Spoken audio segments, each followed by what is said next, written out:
Hello everyone, my name is Siddhi Degaukar and we are Group 3. We are presenting Spark and Scala. Our code demonstration would be done by Heath. So Apache Spark is a open source general distributed framework, cluster computing framework. Spark provides an interface for programming the entire clusters with implicit data parallelism and fault tolerance. Now I'll start with how do we basically download and install Spark. So before going directly to downloading, I'll go through the requirements. We need to install Java JDK 6 or 7 on our respective systems. The link I have mentioned in the presentation. Then second point is we need to download and install Scala using that link. After downloading, we need to extract Scala using the tar command and then install it. After these two steps, we need to verify our Java and Scala installations with the given steps below. Uh, Next thing is we need to download the latest version of Spark by visiting the following link. This is the official documentation link. There you will find a folder which you need to download and again extract this file using a tar command. Then moving the software files by using the below command. After moving it, we need to set up the environment for the Spark. We just need to add this export path line to the bash file.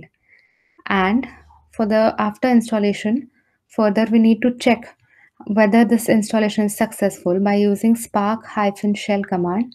This command runs without any error if our Spark installation is complete and successful. Now I have one question for you all. It is that what is a Spark? Is a Spark ETL tool? I'll give the answer for this.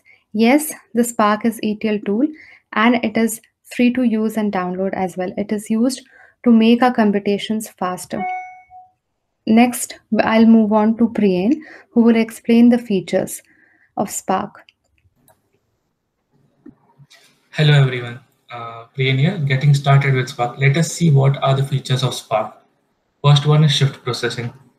By using Apache Spark, we can achieve a high data processing speed of about 100 times faster in memory and 10 times more quickly on the disk. Second one is reusability. For batch processing, we can reuse the Spark code, join stream against historical data, or run ad hoc stream state queries. Third one is cost efficient. It provides a cost-effective solution for big data problem in the massive data storage center. Fourth one, it is the graph and graph parallel computation part of GraphX included in Spark, which also helps in graph analytics. Next slide. Next was support multiple languages. It provides support for multiple programming languages like Java, Scala, R, and Python. Next one is in-memory computation. It increases the processing of speed as it does not access the disk every time to fetch data as data is being cached. Next one is fault tolerance, to make sure that the loss of data is reduced to zero. Next one is support advanced analysis. It consists of essential tools like streaming data, declarative queries, and machine learning. Spark is also flexible. It can run independently and also on Hadoop Yarn Cluster Manager. I have one question for all of you. In which industry can we use Apache Spark? Let me answer for that. Answer for you. It can be used in healthcare industry, e-commerce industry, media and entertainment industry, travel industry, and e-commerce industry.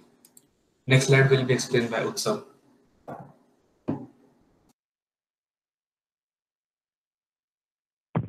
Hello everyone. I will cover the topic introduction to Scala. So Scala or Scalable language is an object-oriented and functional programming language influenced by Java, machine learning, and Haskell. It interprets with Java and .NET, and it also executed in Spark environment. Scala is more flexible. Every Scala function is a value, and every value is an object. We can use Java code in Scala. It runs on JVM. It excels at concurrent and parallel programming. Moving on to the next slide. I'll explain the features of Scala. So as compared to Java, there is no null pointer errors in Scala. We can integrate Scala with XML. We can directly write XML in Scala program, and also can convert XML DTD into Scala class definitions. As I told earlier, we can use Java code in Scala. It makes it as fast as Java with shorter code. Here is an example. We are doing the same thing in both Java and Scala, but in Scala we are using shorter code. So my question to all of you is, which one is more flexible or important, or we can use in a better way, Java or Scala? So I've already given the answer. Java use some longer code, but Scala use the shorter code. So, but Scala is as fast as Java. So, as per my assumption, Scala is more important than Java. The next slides will be explained in the next video by other group members. Thank you.